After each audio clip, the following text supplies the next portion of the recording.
Мултинаменското спортско игралиште во дворот на детската градинка во Текешински Лозја го оформува конечниот лик. Деновиве на теренот, што 2,5 години стоеше раскопан, е поставен асфалтен слој и довршено е поставувањето на патеките со бехатон плочки, како и бетонските одводи за атмосферската вода. По вградувањето на електричната инсталација за осветлувањето, останува да се постават металните столбови и оградата околу теренот. Кога започна неговата изградба, ова игралиште се најавуваше како прво од 100 повеќенаменски малски игралишта за мали спортови, што како проект го спроведува Агенцијата за спорт и млади. За неговата изградба беа предвидени околу 5 милиони денари, со кои во проектот е планирано да се изградат и мини трибини.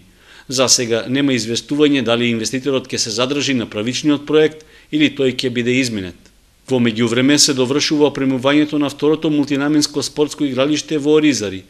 Претходно асфалтираниот терен се оградува, пошто ќе биде поставено и осветлување. Исто така, од општината, која е инвеститор во изградбата, најавуваат дека ќе бидат поставени нови спортски реквизити за кошарка, ракомет, односно мал фудбал.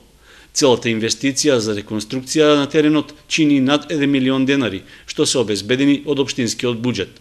Како што рекоа од секторот за урбанизам, завршувањето на двете спортски игралишта, доколку не излезат непредвидени работи, се очекува до крајот на месецот, кога треба да бидат предадени во употреба.